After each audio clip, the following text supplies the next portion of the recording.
Talvez você esteja triste e não percebeu. Você está tão amargurado que você nem notou quem está do seu lado. Você está tão preocupado com a solução do problema que não percebeu que ele está com você no meio do problema. Aliás, pensa comigo.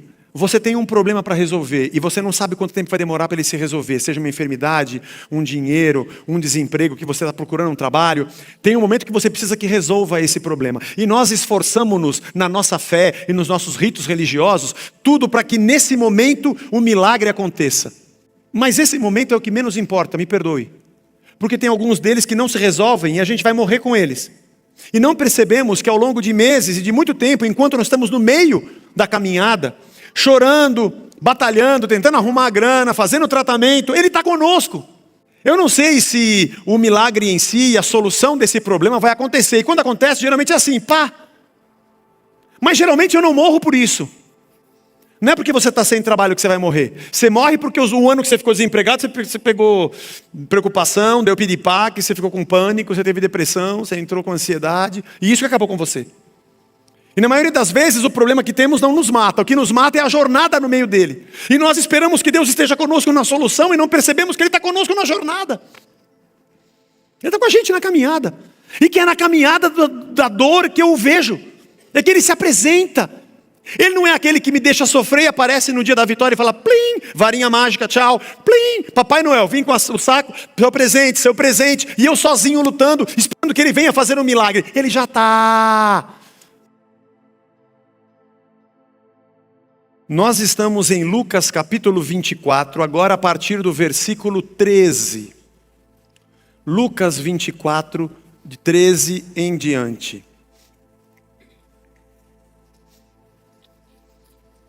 Eu vou ler na versão Nova Almeida atualizada. Naquele mesmo dia, que dia? Domingo passado, lembra? É o dia da ressurreição. Jesus ressuscita, as mulheres vão ao túmulo, logo de madrugada, bem cedinho, não encontram Jesus, não está lá. Elas voltam e falam para os discípulos, o Pedro vai correndo, entra no túmulo e não tem ninguém no túmulo. E aí então ele volta com alegria, conta para os apóstolos. Naquele mesmo dia, 2 discípulos estavam indo para uma aldeia chamada Emaús, que fica a uns 10 quilômetros de Jerusalém. Iam conversando a respeito de tudo o que tinha acontecido. Enquanto conversavam e discutiam, o próprio Jesus se aproximou e ia com eles. Porém, os olhos deles estavam como que impedidos de o reconhecer. Então ele lhes perguntou, o que vocês estão discutindo pelo caminho? E eles pararam entristecidos. Um, porém, chamado Cleopas, respondeu, será que você é o único que esteve em Jerusalém e não sabe o que aconteceu lá nesses últimos dias? E ele lhes perguntou, sei não, do que se trata? E eles explicaram, aquilo que aconteceu com Jesus, o Nazareno, que era profeta poderoso em obras e palavras, diante de Deus e de todo o povo. E como os principais sacerdotes e as nossas autoridades os entregaram para ser condenado à morte e o crucificaram.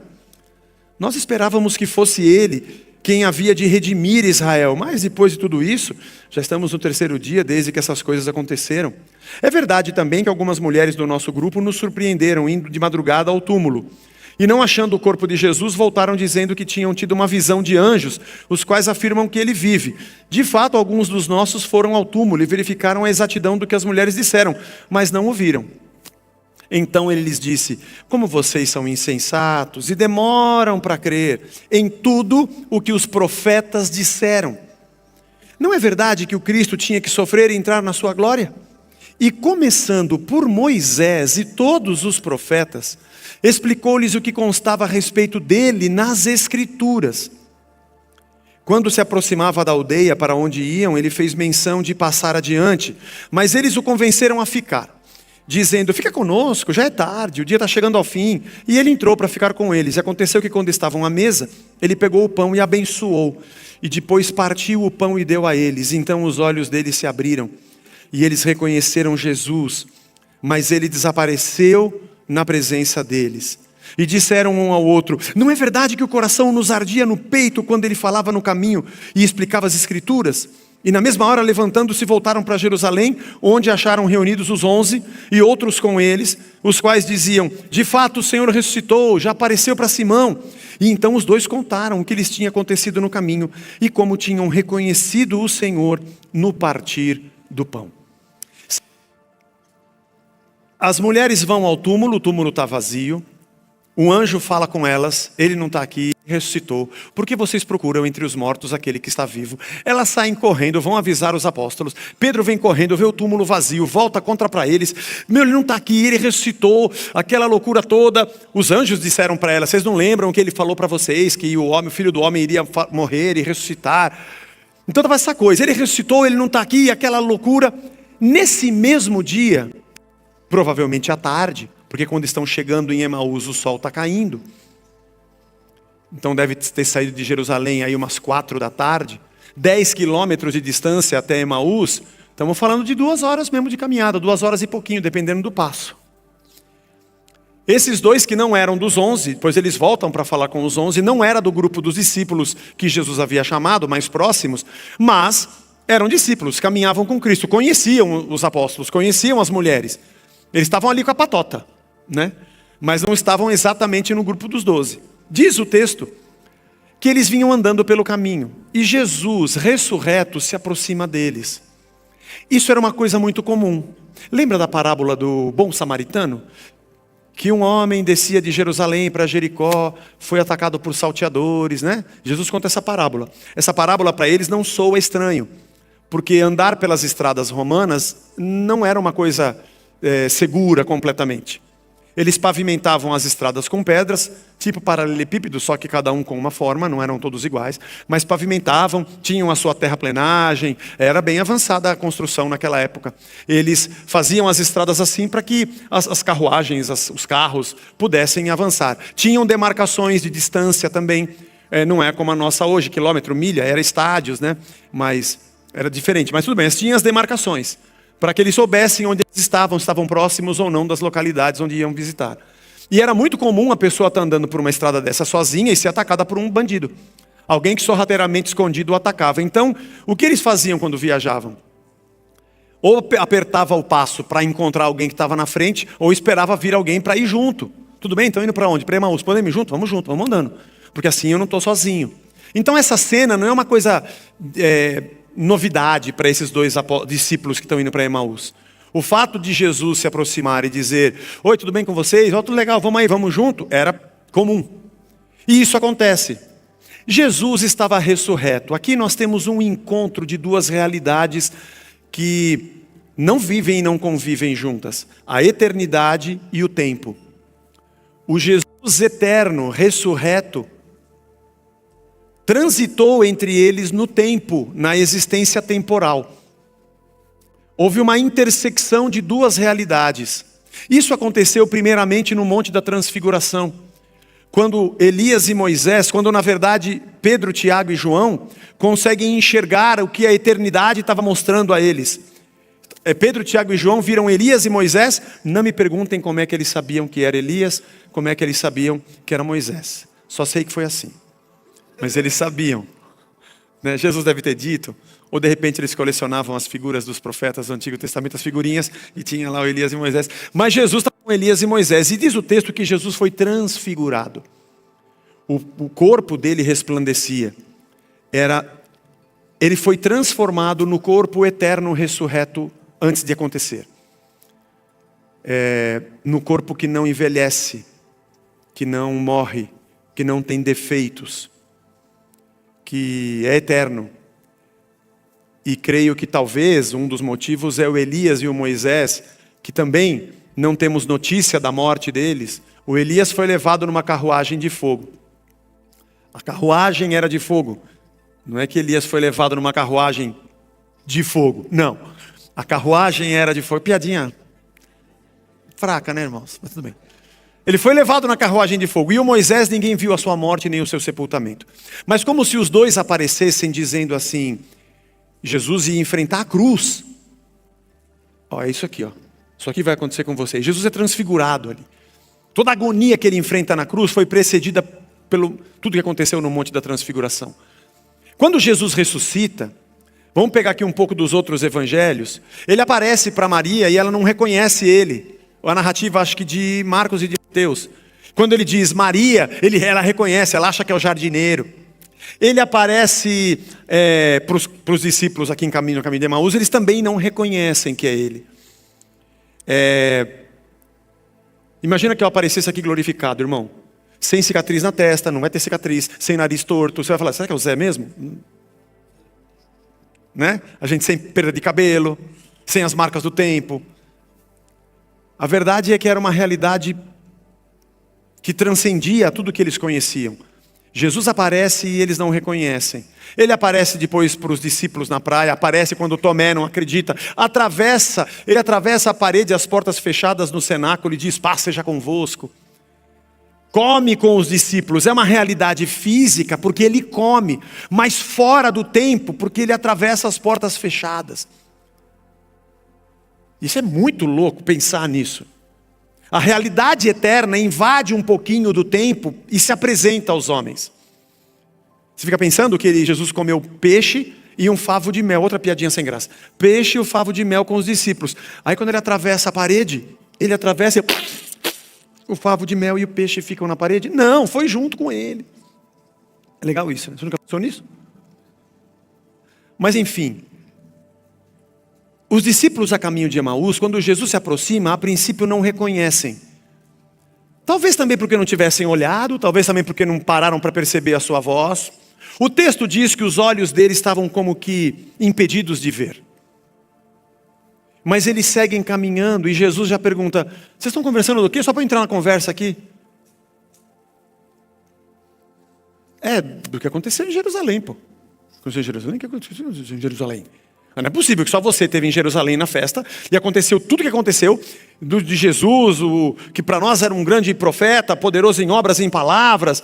Nós esperávamos que ele seria o Messias, que ele ia redimir Israel, nos livrar de tudo. Talvez ainda numa imagem não bem formada e completa do que era o Messias, da salvação da humanidade, não apenas do reino de Israel, mas enfim, parcialmente a ideia dele sobre o reino. Mas agora já faz 3 dias que ele morreu.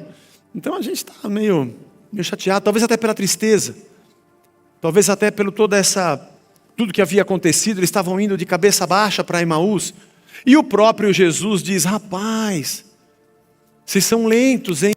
Demora para vocês entenderem. Não estava escrito na lei e nos profetas, que ele deveria morrer, na lei não, nos profetas e nos escritos, que ele deveria morrer e ressuscitar? Esse fato que Lucas narra não está em nenhum dos outros 3 evangelhos. Só Lucas conta essa história. Marcos provavelmente foi o primeiro a escrever. Você que é aluno do Caminho das Letras sabe. Se você não é, deveria ser. Porque é muito bom. Marcos, a mãe de Marcos, a sua família, era muito próxima de Pedro. Quando Pedro é livre da prisão, lá em Atos, ele vai para a casa do João, cognominado Marcos.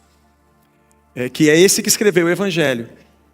Esse Marcos é o mesmo que viaja com Lucas e Paulo na primeira viagem missionária. Esse menino Marcos provavelmente ouviu tudo de Pedro para escrever o seu Evangelho. E que historicamente nós temos como o primeiro. O Lucas e o Mateus são chamados de sinóticos porque têm uma mesma ótica de Marcos. Com certeza beberam da fonte do que Marcos escreveu. Lucas fez uma pesquisa muito grande, de várias fontes. Ele mesmo diz isso. O Mateus era discípulo. Ele deve ter lido tudo o que o Marcos falou, porque mais de 70% do que está em Marcos está também em Mateus. E acrescentou outras coisas da sua ótica, da sua caminhada, porque ele era um discípulo, ele andou com Jesus. Só o João, que também era discípulo e andou com Jesus, que tem um evangelho um pouco diferente, ele é um pouco mais tardio, é mais para o final do 1º século que ele deve ter escrito. E ele tem a preocupação de demonstrar a divindade de Cristo e teologicamente, a gente fala de a cristologia, na teologia está presente no evangelho de João.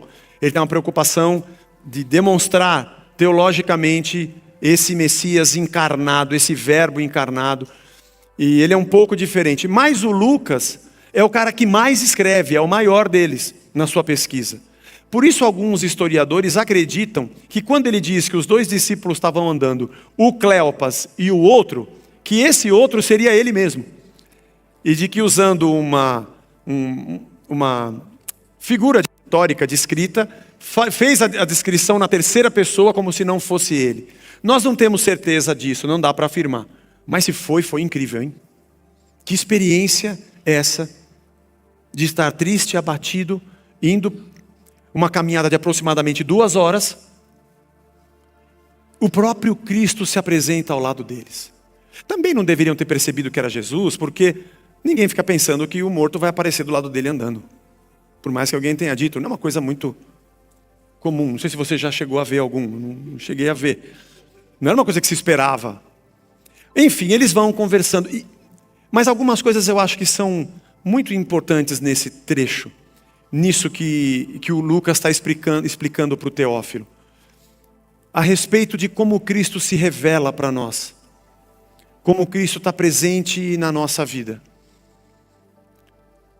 Pensando assim mais matematicamente, teoricamente falando, por que Jesus fez isso? Por uma questão de marketing.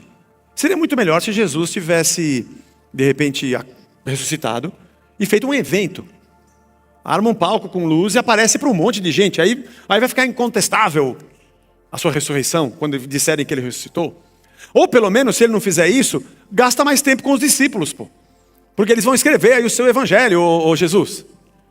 Mas Jesus, pensando no nosso tempo, ele que já está na eternidade, gasta tempo no nosso tempo, para andar com 2 caras que nem eram dos 12, que não estavam indo para Jerusalém, mas saindo de Jerusalém, 10 quilômetros de distância, anda 10 quilômetros com os caras, para expor a verdade do evangelho para eles.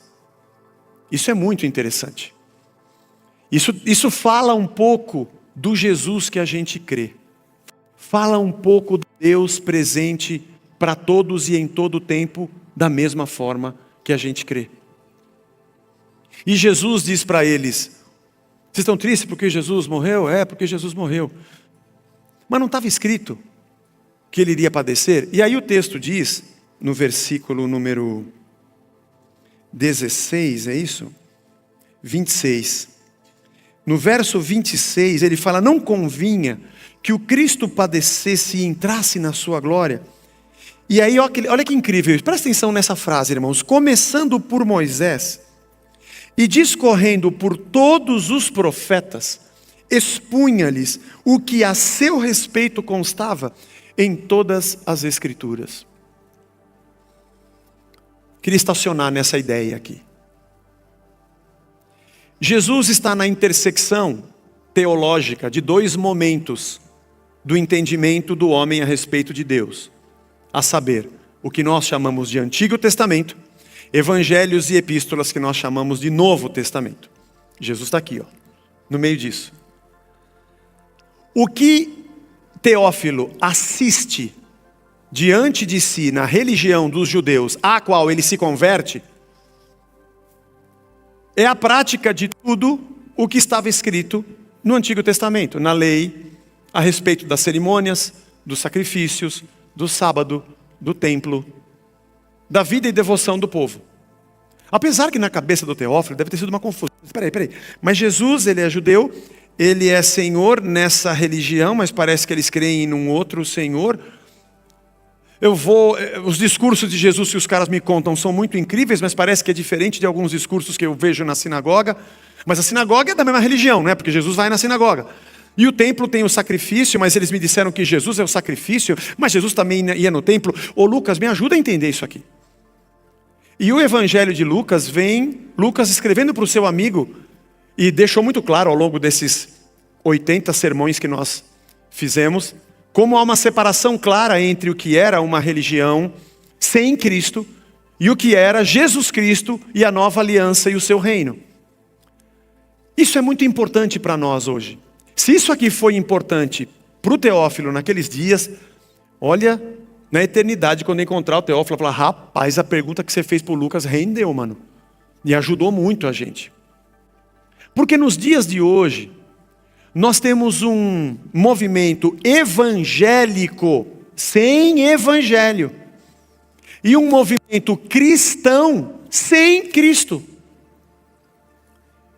Eu não sei como é que isso aqui bateu nos ouvidos do Teófilo naqueles dias, mas quando eu leio isso aqui eu falo, caramba, Jesus, eles não tinham o Novo Testamento escrito, os evangelhos não estavam escritos. O Lucas não estava andando com Jesus ali, não, ele escreveu depois.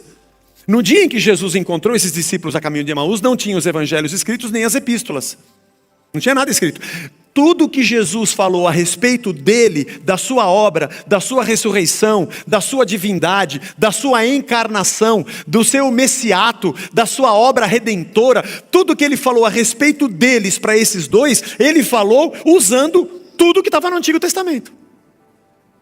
Você entende isso? A Bíblia que Jesus lia era o Velho Testamento. E é interessante como hoje as pregações, entre aspas, evangélicas, são veterotestamentárias, sem Cristo. É um cristianismo sem Cristo e um evangélico sem evangelho.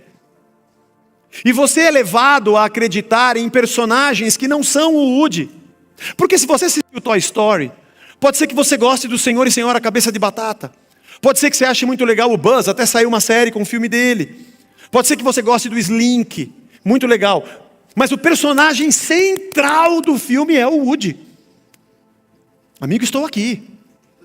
Se eu disser para você, olha, eu gostei muito do Toy Story, é a história não é a história de um brinquedo que era um dinossauro que queria jogar videogame e não alcançava as patinhas. Não, isso está dentro da história, mas não é o cerne da história.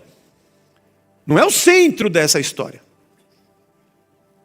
Só um time foi campeão, os outros 19 são só coadjuvantes. Eles fazem parte da história, mas a glória está sobre o primeiro.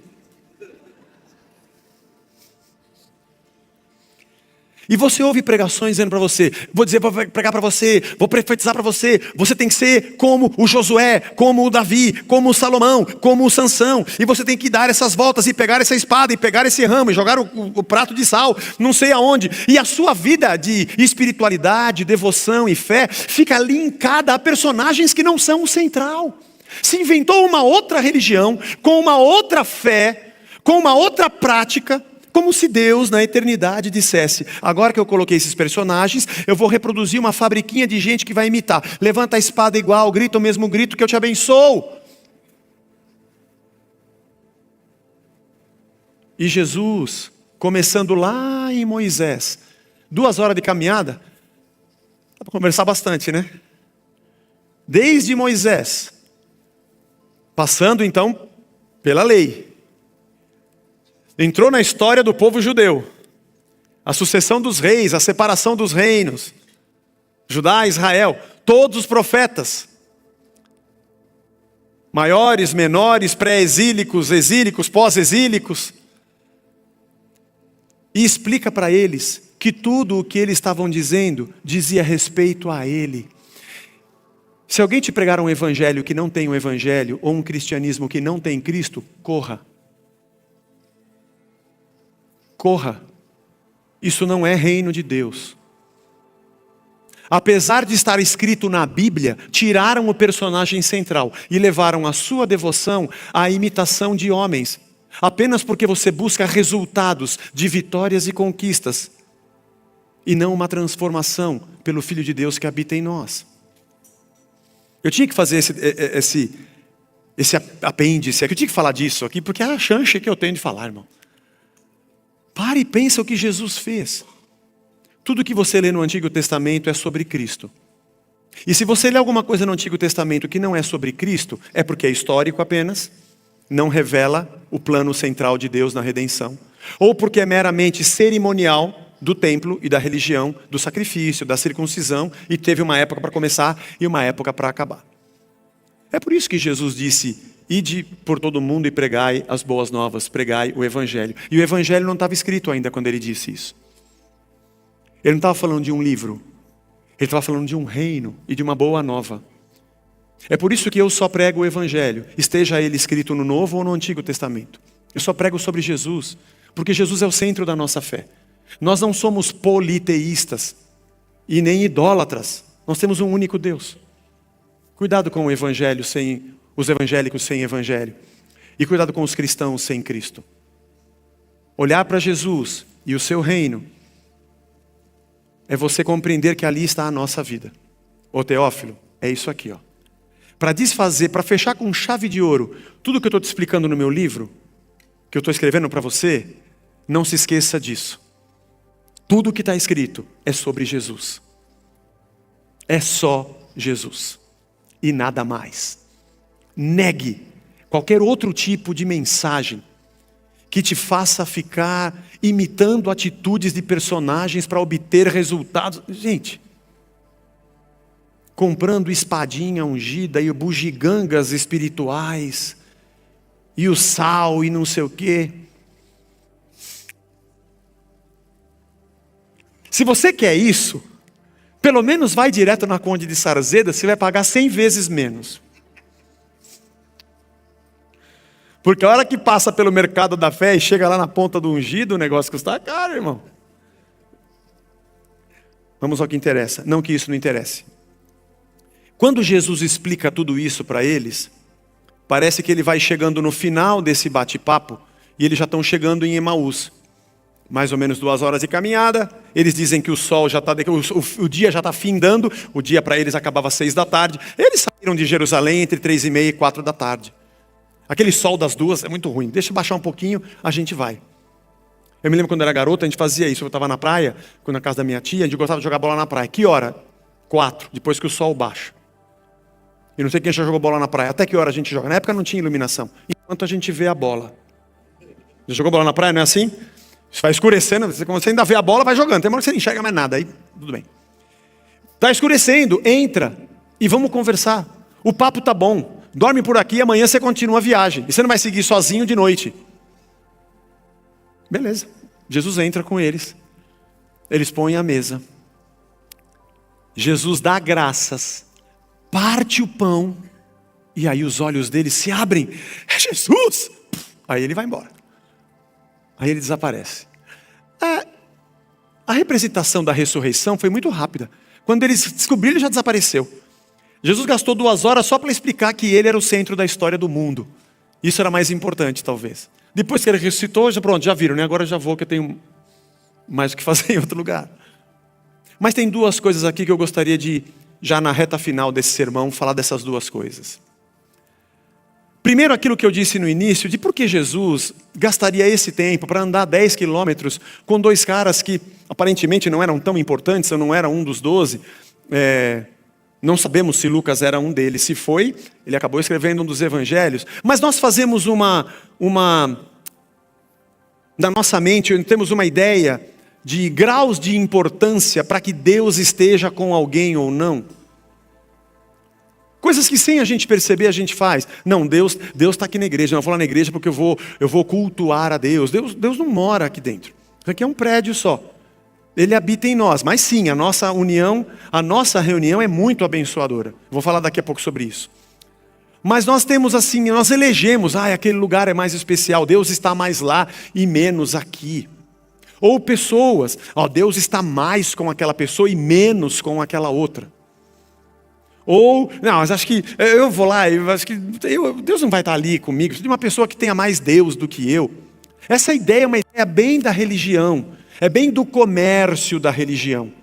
O comércio da religião que vende e negocia pedaços de Deus, objetos de Deus, e vende o transcendente, ela negocia o sobrenatural, o intangível.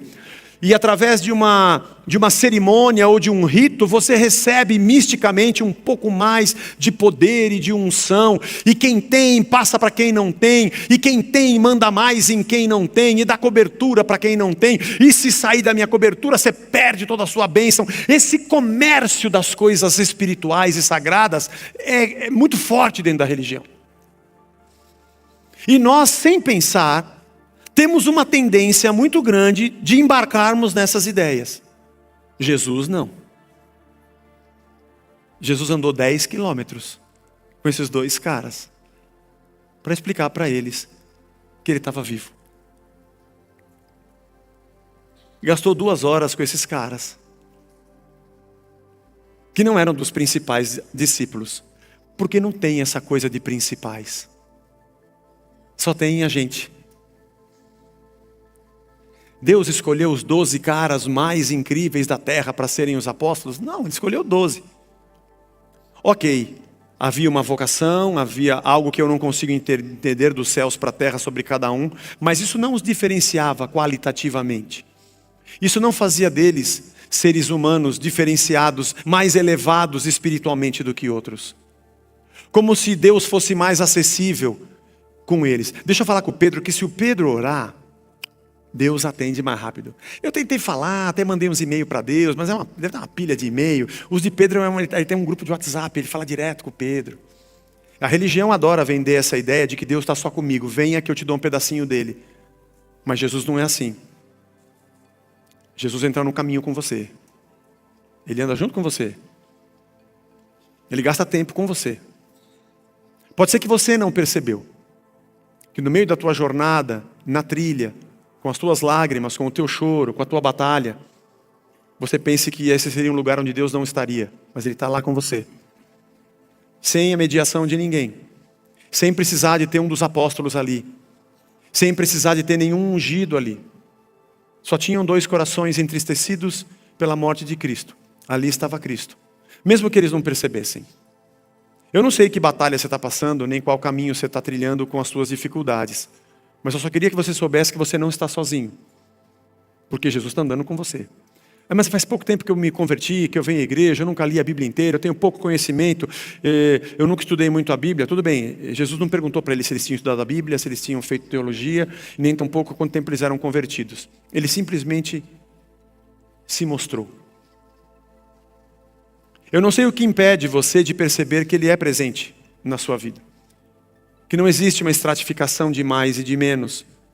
Só existem corações que estão abertos a ouvi-lo. E que legal que esses 2 caras ouviram por 2 horas. Que bom que isso aconteceu para eles. E é só isso que Deus espera de você. Não tem grau de importância. Ele vai andar 10 quilômetros com você. Para ir mais longe de Jerusalém do que ele estava lá dentro já. Ele sai do eterno e entra no tempo só para tirar a sua dúvida. Porque Ele nos ama. Ele não faz parte de um negócio religioso. Ele não fica esperando no céu a transação da fé para que Ele se apresente. Antes da Reforma Protestante havia um ditado em Roma. As ofertas e as indulgências. As indulgências eram os pagamentos que se faziam para o perdão dos pecados. Né? Foi as teses de Lutero contra o pagamento das indulgências. E havia um ditado que eu não vou lembrar agora, que exatamente ipsis literis, mas que o tilintar da moeda no fundo do gasofilácio era o sinal da libertação de mais uma alma, ou coisa do tipo.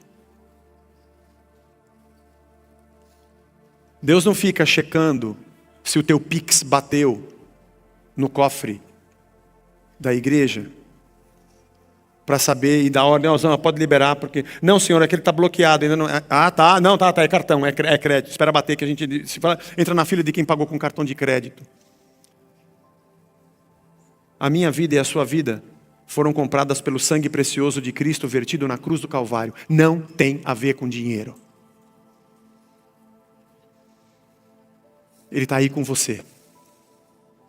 Nos seus momentos mais difíceis, Ele está lá com você. Talvez você esteja triste e não percebeu. Você está tão amargurado que você nem notou quem está do seu lado. Você está tão preocupado com a solução do problema que não percebeu que Ele está com você no meio do problema. Aliás, pensa comigo. Você tem um problema para resolver e você não sabe quanto tempo vai demorar para ele se resolver. Seja uma enfermidade, um dinheiro, um desemprego, que você está procurando um trabalho. Tem um momento que você precisa que resolva esse problema. E nós esforçamos-nos na nossa fé e nos nossos ritos religiosos, tudo para que nesse momento o milagre aconteça. Mas esse momento é o que menos importa, me perdoe. Porque tem alguns deles que não se resolvem e a gente vai morrer com eles. E não percebemos que ao longo de meses e de muito tempo, enquanto nós estamos no meio da caminhada, chorando, batalhando, tentando arrumar a grana, fazendo o tratamento, Ele está conosco. Eu não sei se o milagre em si, a solução desse problema vai acontecer. E quando acontece, geralmente é assim, pá. Mas geralmente eu não morro por isso. Não é porque você está sem trabalho que você vai morrer. Você morre porque o ano que você ficou desempregado, você pegou preocupação, deu piripaque, você ficou com pânico, você teve depressão, você entrou com ansiedade. E isso que acabou com você. E na maioria das vezes o problema que temos não nos mata. O que nos mata é a jornada no meio dele. E nós esperamos que Deus esteja conosco na solução e não percebemos que Ele está conosco na jornada. Ele está com a gente na caminhada. E que é na caminhada da dor que eu o vejo. É que Ele se apresenta. Ele não é aquele que me deixa sofrer e aparece no dia da vitória e fala, plim, varinha mágica, tchau, plim, Papai Noel, vim com o saco, seu presente, e eu sozinho lutando, esperando que Ele venha fazer um milagre. Ele já está. O maior milagre é que você não sucumbiu. Ele está conversando com você. São essas palavras que eles disseram. Puxa vida, nós não percebemos que era Ele, mas o nosso coração ardia enquanto Ele falava essas coisas. Porque no meio da tua batalha, que você se lembra da palavra que diz, Deus é meu refúgio e fortaleza, socorro bem presente na tribulação. E isso salta dentro de você com uma força, porque é o próprio Deus te dando vida. Eis que estou convosco todos os dias até a consumação dos séculos. Não dorme nem dormita o guarda de Israel.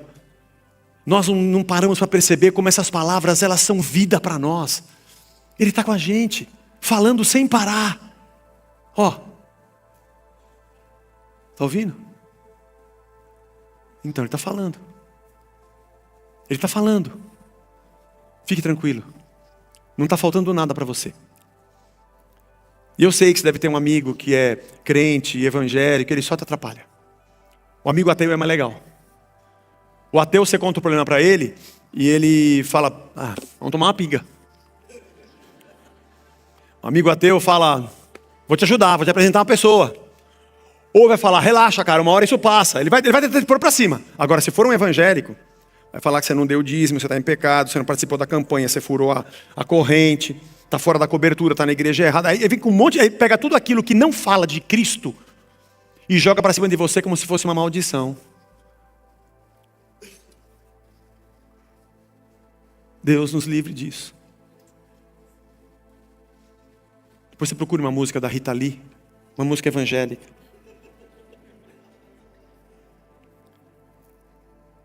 Que se chama, é uma oração. Deus me proteja da tua maldade, da tua macumba. É bem interessante, eu não lembro o nome agora. Santa Rita de Sampa. É engraçada. Dá pra gente cantar aqui domingo que vem. Deus me perdoe por querer, que Deus me livre e guarde de você. Bonito, né? Deus me livre desses crentes.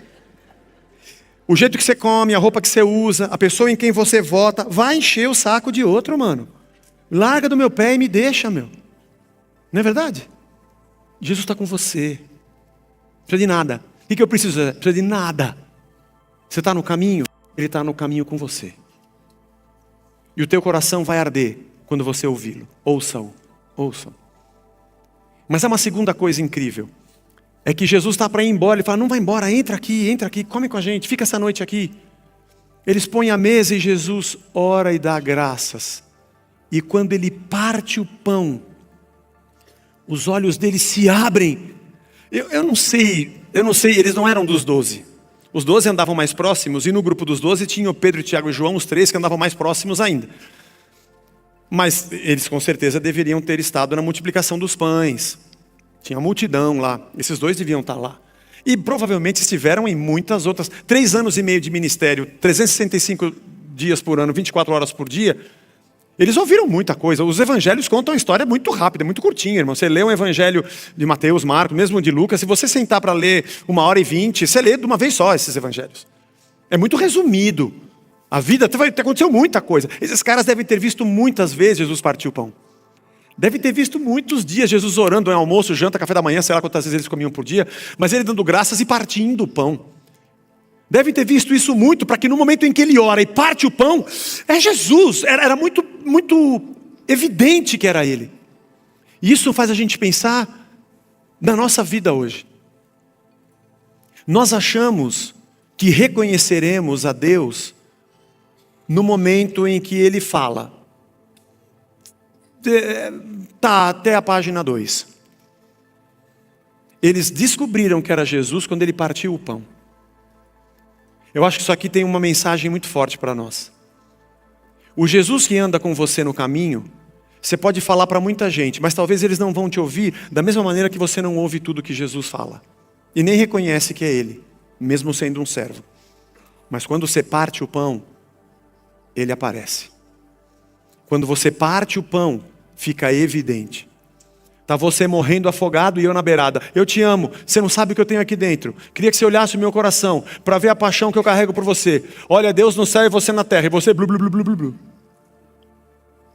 O amor e o sentimento que eu tenho não aparece porque eu falo. Ele aparece quando eu faço. Ele aparece quando eu tenho... O amor não é um sentimento, o amor é uma atitude. Sentimento você pode falar da boca para fora um monte de coisa. Você pode ter um monte de coisa carregando dentro de você. Mas se o evangelho bate dentro de você e você fala que você tem o reino de Deus e é só isso, ele acabou de morrer em você. Porque o ide por todo mundo e pregar o evangelho a toda criatura não é só o blá blá blá. É carregar as cargas uns dos outros, é chorar com quem chora, é se alegrar com quem se alegra, é repartir o pão, é repartir o cálice. E Jesus disse certa feita para os discípulos: eu tive fome e vocês não me deram de comer. Eu tive sede e vocês não me deram de beber. Tive frio e vocês não me vestiram. Eu estava nu, vocês não me vestiram. Eu tive doente e vocês não foram me visitar. E eu estava preso e vocês não foram me ver. E ele falou: Jesus, quando que nós fizemos isso? A gente anda com você todo dia, pô, isso nunca aconteceu. Quando que você foi preso, a gente não foi lá te ver? Quando é que você ficou doente, a gente não foi te visitar? Quando é que você teve fome, sede, frio, a gente não estava com você? E Jesus fala: é simples. Quando vocês viram um dos meus pequeninos tendo fome, sede, frio, presos e doentes, e vocês não fizeram essas coisas. Vocês não fizeram para eles, vocês não fizeram para mim. Em última análise, extrapolando, eu estava lá. Para quem já viu aquele filme, O Alto da Compadecida, é muito legal. No final, quando eles... Quem já viu? Ah, Zé, mas vai contar agora, eu não vi. Irmão, já faz mais de 20 anos que lançou esse filme. Você merece um spoiler completo para você ir para casa. E se você não viu O Alto da Compadecida, você está fazendo o que nessa terra? Estava em Jerusalém, não sabe do que aconteceu? Deixa eu te contar, viu, irmão? E no final, eles estão lá sem dinheiro, perderam tudo, né, na estrada, e passa Jesus... né? Como se fosse um mendigo, né? E ele fala: mais uma linha, pelo amor de Deus. Ah, não tem nada não. Ele fala: estamos pobres, estamos sem dinheiro, morrendo de fome. E a Rosinha fala, o Chicó e o outro, né? Como é que é mesmo? João Grilo e o Chicó. E a Rosinha fala assim: não, tem que dar. E dá um petoquinho, Deus abençoe. Ele fala assim: amém, Deus abençoe. E ele vira, e é Jesus, né? E ela fala assim... Deus várias vezes se faz passar por mendigo e por pobre para testar a bondade dos homens. A gente nunca sabe. É legal essa cena, né? E aí Jesus fala: eu estava lá e você não me deu de comer. Muito bonito eu estar dentro de você. Eu estou com você nos cânticos que você canta. Legal, hein? Achamos que o grande avivamento de poder é quando a gente canta e chora e esperneia e rola no chão. Bonito, legal, não vou dizer que não seja emocionante.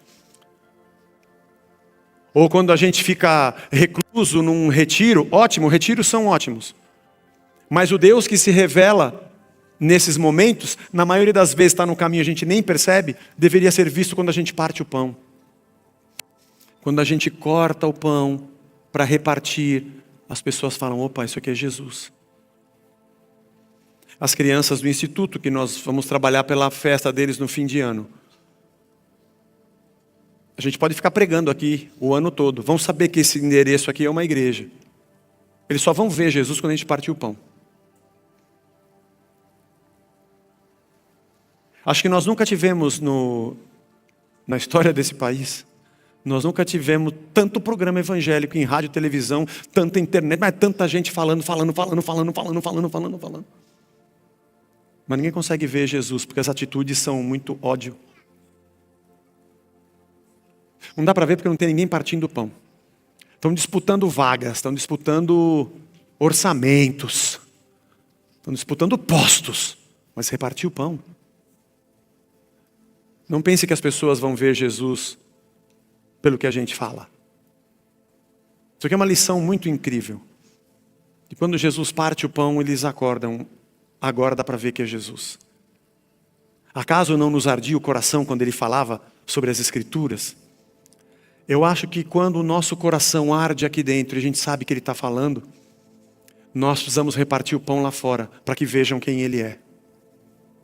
Para que nosso Deus não seja uma teoria que carregamos religiosamente dentro de nós, mas um Senhor que transformou o nosso ser e vive através de nós nas nossas atitudes.